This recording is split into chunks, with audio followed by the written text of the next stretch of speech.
Most men think women want honesty. They believe in flowers, compliments, and showing all their cards up front. And that's exactly why they lose. Because attraction doesn't live in the light. It lives in the shadow, in the unknown, in the part of you that she can't quite figure out. Carl Jung once said something that most people ignore. He said, "Everyone carries a shadow, and the less it is embodied in the individual's conscious life, the blacker and denser it is." What does this mean for you? Simple. The parts of yourself you hide, the darkness you refuse to show, that's where your power lives.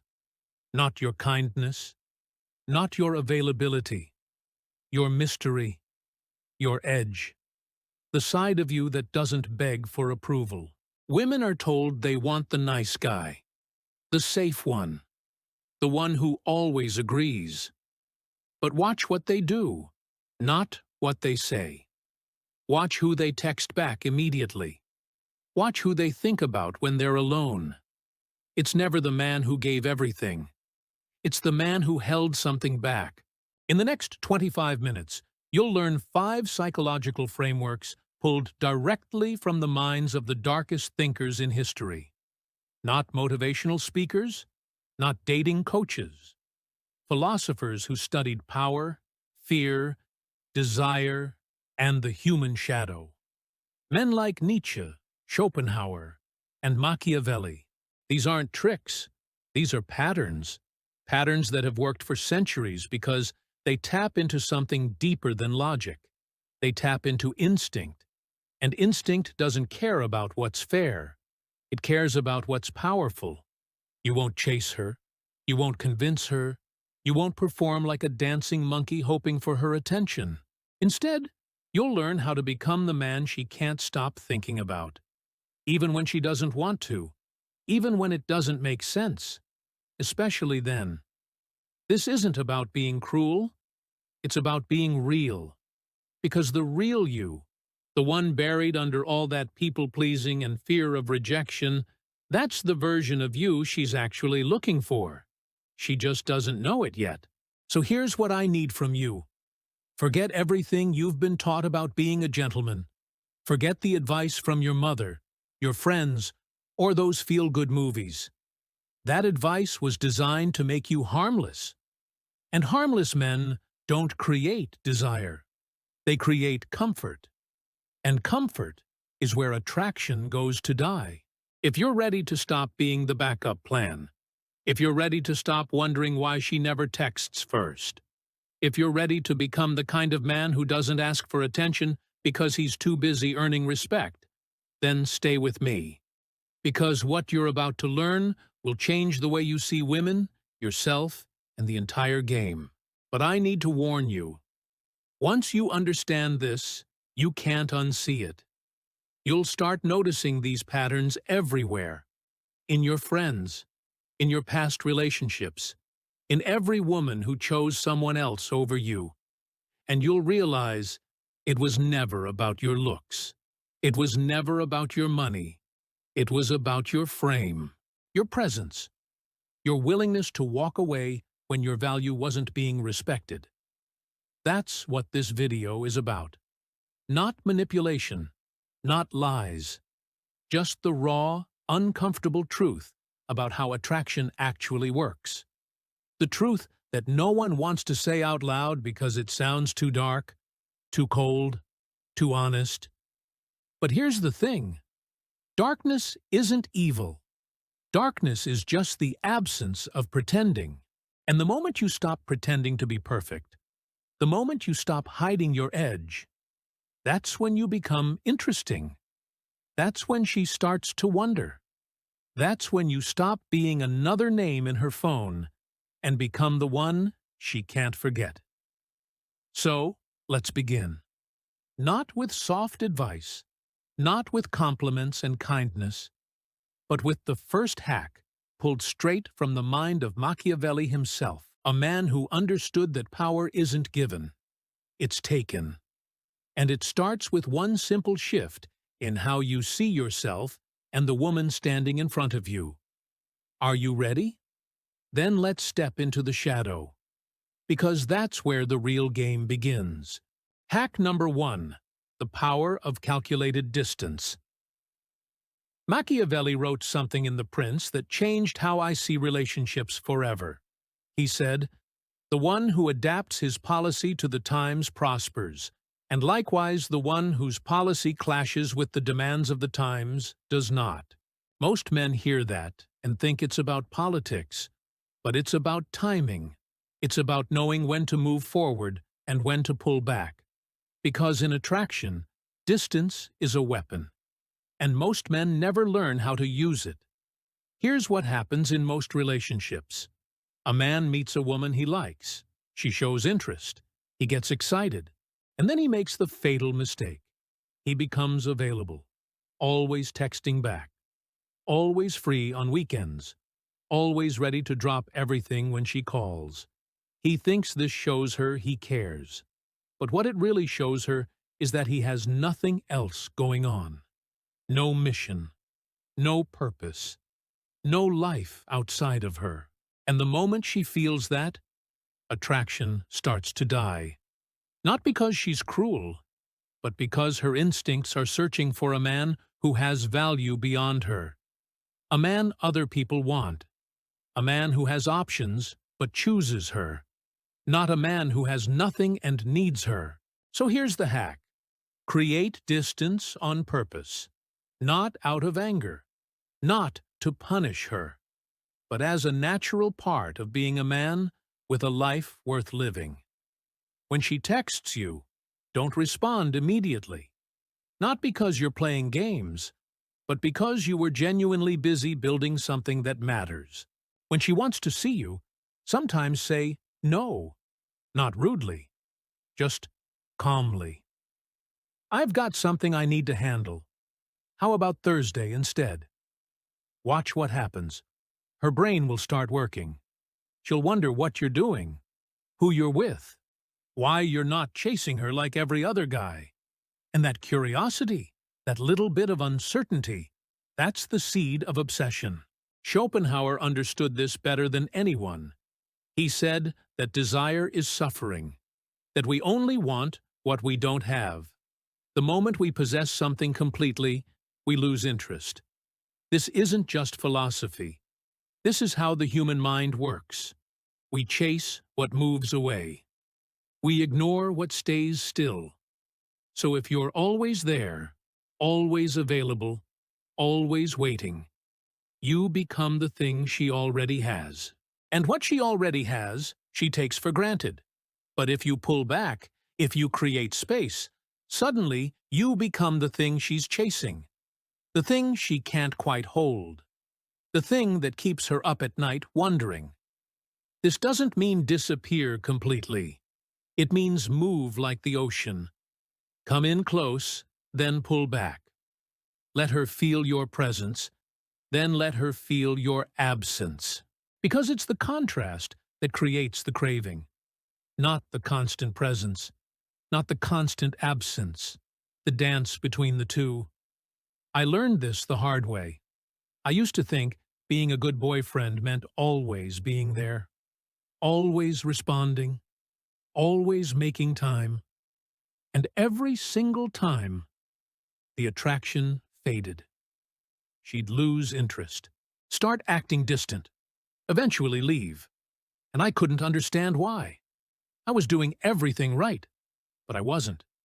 I was doing everything safe, everything predictable, everything boring. I was the lamp in her room, always on, always useful, but never noticed, never missed. Because how can you miss something that's always there? Then I changed. I started focusing on my own life, my own goals, my own mission, and something strange happened. The less available I became, the more women wanted my time. The less I chased, the more they chased me. It wasn't magic. It was psychology. Simple, dark, human psychology. Nietzsche said, "In individuals, insanity is rare, but in groups, it is the rule." What he meant was that people follow patterns. They follow what feels scarce, what feels valuable. And value is always tied to scarcity. Gold is valuable because it's rare. Diamonds are expensive because they're hard to find. And you become desirable when your time, your attention, your presence feels rare. So here's your action step for hack number 1. Starting today, create distance. Not fake distance, real distance. Pick one thing you've been putting off. A goal, a project, a skill, something that matters to you, and pour your energy into that. When she reaches out, respond, but slower.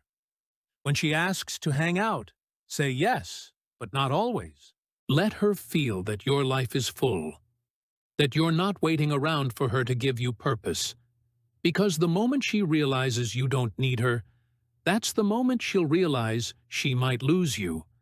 And that fear, that little whisper in the back of her mind, that's what turns interest into obsession. That's hack number 1. Calculated distance. The space that creates desire. Hack number 2. Speak to her shadow, not her mask. Carl Jung spent his entire life studying something most people refuse to acknowledge. The shadow self. The part of us we hide from the world. The thoughts we don't say out loud. The desires we pretend we don't have. The fears we bury deep. Jung said, "Until you make the unconscious conscious, it will direct your life, and you will call it fate." Every woman you meet is wearing a mask. She's playing a role. The good girl, the independent woman, the career-focused professional, the free spirit. Whatever story she tells herself and the world. But underneath that mask is her shadow, the real her. The part she doesn't show strangers. The part she barely shows herself. And here's the secret that most men never learn. If you speak only to her mask, you'll never create real attraction. You'll just be another guy who believes the performance, another man who takes her at face value, another one she can predict and control. But if you speak to her shadow, if you see past the act and touch something real, you become unforgettable. How do you do this? You pay attention, not to what she says, but to what she reveals without meaning to. Watch for the contradictions, the moments when her words don't match her energy, when she says she hates drama, but somehow always has a story, when she claims she wants a nice guy but keeps dating men who challenge her, when she talks about being independent but gets upset when you don't text. These contradictions, they're not flaws, they're windows, windows into her shadow. And when you notice them, you don't attack, you don't judge. You simply acknowledge them, calmly, quietly, like you're stating a fact about the weather. She says, "I don't care what people think of me." You pause, look at her, and say, "You care more than you want to." Then you say nothing. You just let it sit there. Watch her face. Watch her brain scramble, because you just touched something real, something she wasn't ready for someone to see. Freud understood this game perfectly. He said the mind hides what it can't accept, that we build walls around the parts of ourselves that feel dangerous or shameful. And those walls, they stay up until someone sees through them. Someone who isn't afraid of the darkness. Someone who doesn't need her to be perfect. When you speak to a woman's shadow, you're doing something no other man has the courage to do. You're saying, "I see you, not the version you want me to see, the real you." And that's terrifying for her. But it's also magnetic, because deep down, every human being is tired of pretending, tired of performing, tired of being alone with their own truth. This isn't about being rude. It's about being honest in a way that most people avoid. It's about creating a moment where she feels truly seen, not judged, not criticized, just seen. And in that moment, you become different from every other man. Because you're not trying to win her approval. You're showing her you already understand her. I remember a time I was talking to a woman who kept saying how much she loved being single, how free she felt, how she didn't need anyone. But every story she told was about relationships. Every question she asked me was about dating. So I stopped her mid-sentence and said, "You're not as okay being alone as you're pretending to be." She froze, stared at me, then laughed nervously. "What makes you say that?" I didn't explain. I just smiled, changed the subject. 2 days later, she texted me first. 3 paragraphs about how that comment stayed in her head, how no one ever called her out like that, how she couldn't stop thinking about it. That's the power of speaking to the shadow. You bypass the mask. You bypass the games. You go straight to the part of her that's real. And once you touch that part, you don't leave her mind, because you didn't treat her like everyone else. You treated her like a human being with layers, with contradictions, with a shadow she's been hiding her whole life. Nietzsche said, "One must still have chaos in oneself to be able to give birth to a dancing star." What he meant was that growth comes from accepting the darkness, not running from it.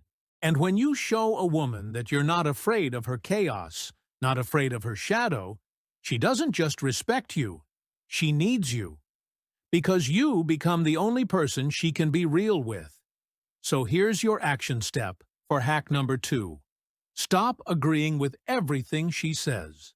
Stop nodding along. Start watching for the contradictions, the gaps between her words and her actions. And when you see one, name it, gently, without emotion. Then let the silence do the rest. Because once you touch her shadow, she'll never see you the same way again. Hack number 3. Become the storm, not the shelter. Every woman has been taught the same story since childhood. Find a man who makes you feel safe. Find someone stable, someone predictable, someone who will protect you from the chaos of the world. And that sounds beautiful. It sounds right. But here's the truth that no one wants to admit. Safety is comfortable. But comfort doesn't create desire. Arthur Schopenhauer wrote something that shakes most people when they first read it. He said, "Life swings like a pendulum backward and forward between pain and boredom." Think about that. We're either suffering or we're bored. And when a woman feels too safe with you, when everything becomes predictable, she swings toward boredom. And boredom kills attraction faster than anything else. Most men try to be the shelter, the safe place, the steady rock. They think this is what women want. And maybe it is what they say they want. But watch what actually happens. The man who provides constant safety, constant stability, constant predictability, he becomes invisible. He becomes the furniture. Always there, always useful, but never exciting, never missed, never craved. Now think about the storm. The storm doesn't ask for permission. It doesn't apologize. It comes when it wants. It leaves when it's done.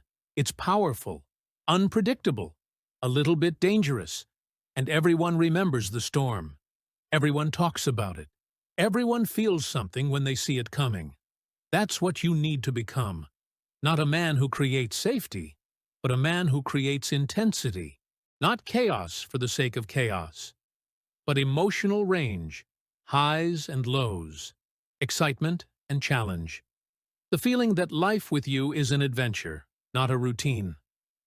Albert Camus understood this deeply. He said that man must imagine himself happy, even in the face of absurdity. That life has no inherent meaning, so we must create it.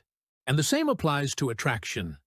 If your relationship has no tension, no challenge, no emotional peaks and valleys, then it has no meaning. It becomes empty, and she will search for meaning somewhere else. Here's what this looks like in practice. You don't always agree with her. You challenge her ideas, not with anger, not with disrespect, but with genuine curiosity and your own perspective. When she says something you disagree with, you don't nod and smile.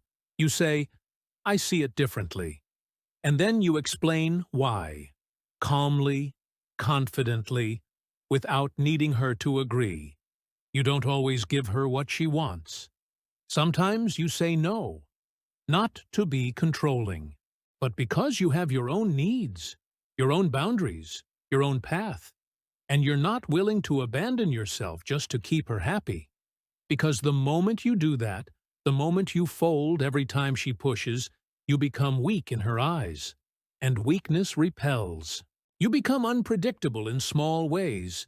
Sometimes you're warm and affectionate, other times you're focused and distant, not because you're playing games, but because you're a real human being with moods and missions and things that matter beyond her. And that variance, that emotional texture, it keeps her alert, keeps her wondering, keeps her invested. I used to think being consistent meant being the same all the time. Always happy, always available, always agreeable. But that's not consistency. That's flatness. Real consistency is being true to yourself. And yourself is not one-dimensional. Some days you're in the mood to talk for hours. Other days you need silence. Some days you're playful. Other days you're serious. That's not inconsistency. That's being human. And being human is interesting. Nietzsche said, "You must have chaos within you to give birth to a dancing star." What he meant was that creativity, passion, and power all come from inner tension, from the battle between opposing forces, light and dark, strength and vulnerability, softness and edge. And when a woman sees that you contain all of these things, that you're not trying to be perfect or safe or predictable, she sees depth.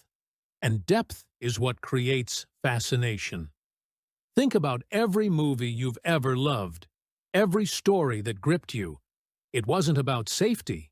It was about conflict, about tension, about characters who faced storms and became stronger. That's what makes a story worth following. And your life with her is a story. If it's all sunshine and agreement, it's boring. But if there are storms, challenges, moments where she doesn't know what will happen next, that's when she pays attention. That's when she leans in. So here's your action step for hack number 3. Stop trying to keep everything calm. Stop avoiding conflict. Stop being agreeable just to avoid tension. Start being real. Start expressing your actual thoughts. Start saying no when you mean no. Start creating emotional weather. Because the storm is memorable. The storm is powerful. And the storm is what she'll think about long after the calm has been forgotten. Hack number 4. Master the art of selective attention. Ernest Becker wrote something in his book that most people never fully grasp. He said that humans are driven by the fear of insignificance, that we're all terrified of being forgotten, of not mattering, of disappearing without leaving a mark. And this fear, it controls everything we do, especially in relationships. Every woman you meet is asking herself one question, even if she doesn't know it. Do I matter to this man? Am I special to him? Or am I just another option? And here's where most men fail. They try to prove she matters by giving constant attention, by always being there, by making her the center of their world. And they think this will make her feel special. But it does the opposite. When you give your attention freely, it loses value. When you're always watching her, always responding, always focused on her, your attention becomes background noise. It's always on. So she stops noticing it. She stops appreciating it. She stops working for it.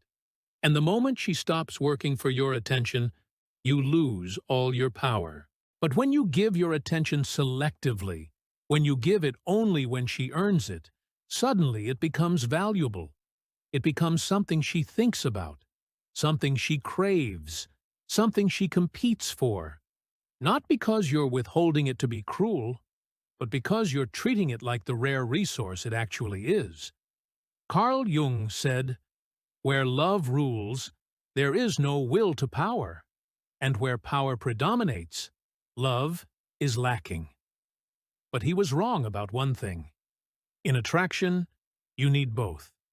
You need her to feel that you could love her. But you also need her to feel that she hasn't fully won you yet, that your attention, your affection, your commitment, these things are not guaranteed. They're earned. Here's how this works. When she does something you genuinely appreciate, you give her your full attention. You look at her. You acknowledge it. You make her feel seen.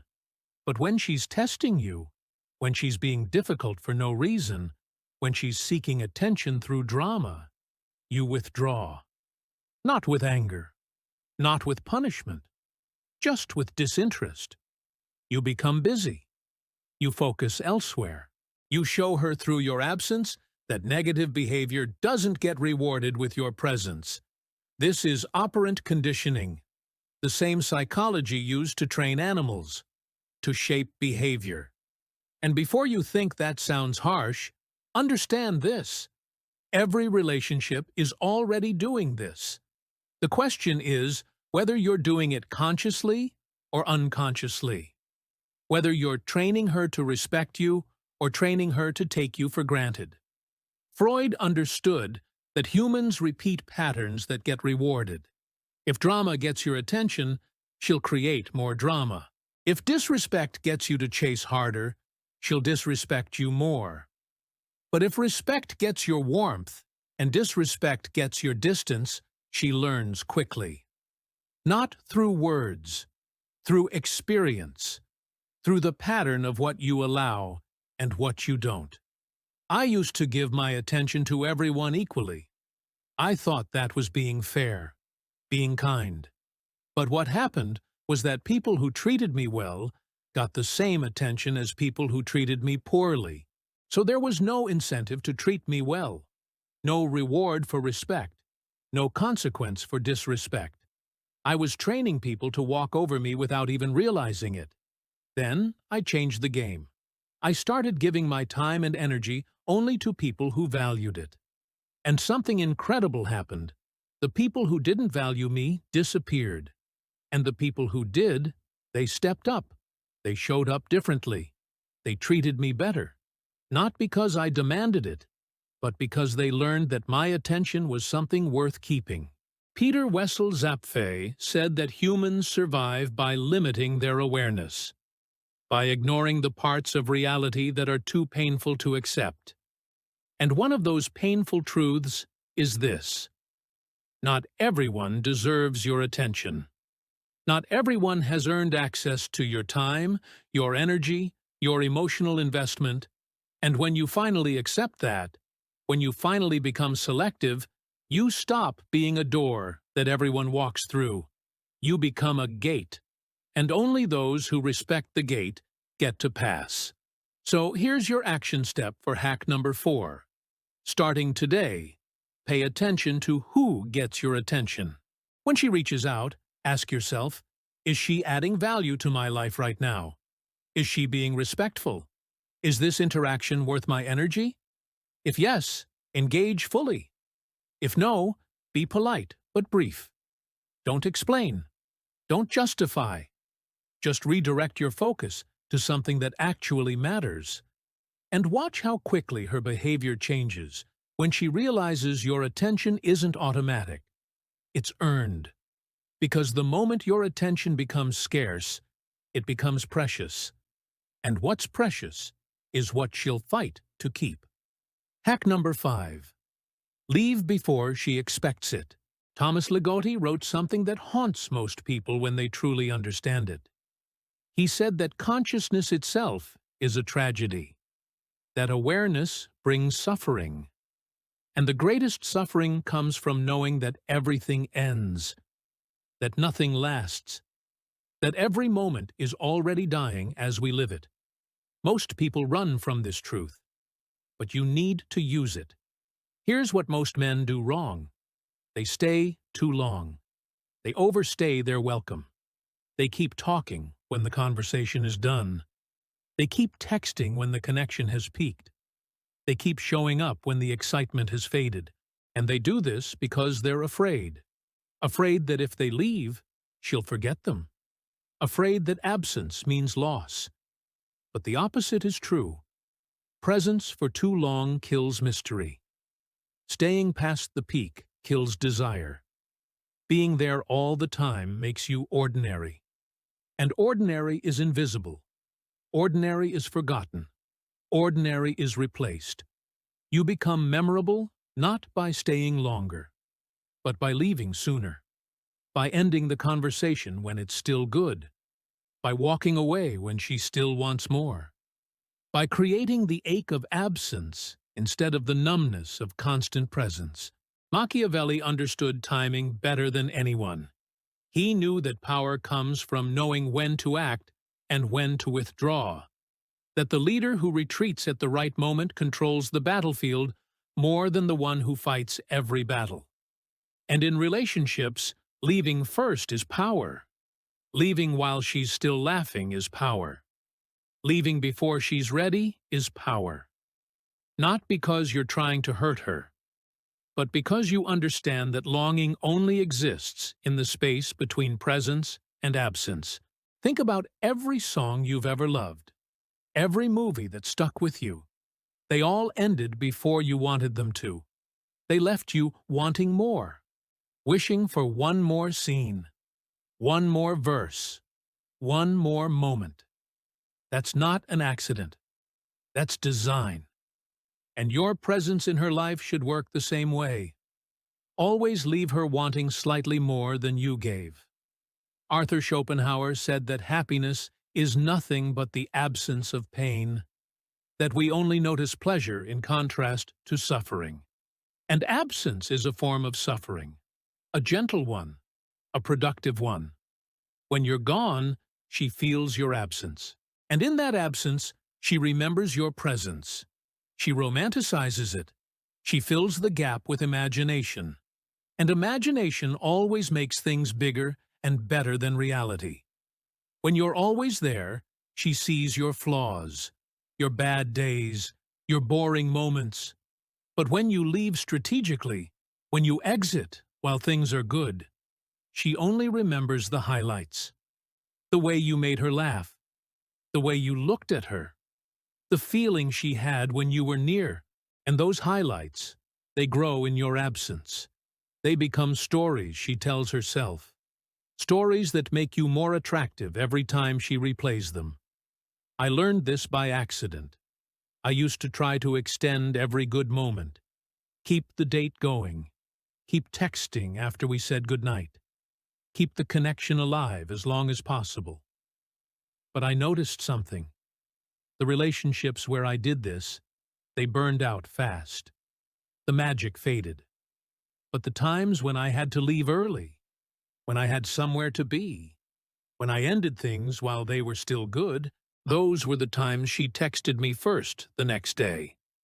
Those were the times she said she couldn't stop thinking about me. It wasn't magic. It was psychology. I left space for her to miss me. I left room for desire to build. I didn't smother the spark by staying too close to it. So here's your final action step. Hack number 5. Always leave first. End the date while she's still having fun. End the conversation while she's still engaged. Be the one who says, I have to go. Not rudely, not coldly, just confidently. Like you have a life that matters. Like you have things to do that don't revolve around her. Because you do. Or at least, you should. When you do this, something shifts. She starts chasing the feeling you gave her. She starts reaching out more. She starts investing more. Because you've created the one thing that drives all human behavior. The fear of loss. Not the fear that you'll hurt her, but the fear that she might lose access to you, to your time, to your presence, to the way you make her feel. And that fear, that quiet tension, that's what turns casual interest into genuine desire. That's what makes her think about you when you're not there. That's what makes you unforgettable. These 5 hacks, they're not tricks. They're not games. They're patterns pulled from the darkest minds in psychology and philosophy. Men who understood that human behavior isn't random. It's predictable. It's programmable. And once you understand the code, you stop being a player in the game. You become the one writing the rules. You learned to create distance, to speak to her shadow, to become the storm, to give attention selectively, and to leave before she expects it. These aren't steps. They're a framework, a way of being, a mindset that separates you from every other man who's still trying to win her approval. If this message hits something deep in you, comment the word shadow below. One word. No explanation. It tells me you understand, that you're ready to step into a different level of awareness, a level most men will never reach because they're too afraid of what they'll find there. And if you want to go deeper, subscribe now, because what comes next will show you how to use these principles in every area of your life, not just with women, but with power, respect, and the psychology of influence. This is the shadow mind, and you've just begun to see what's possible when you stop living in the light and start mastering the dark.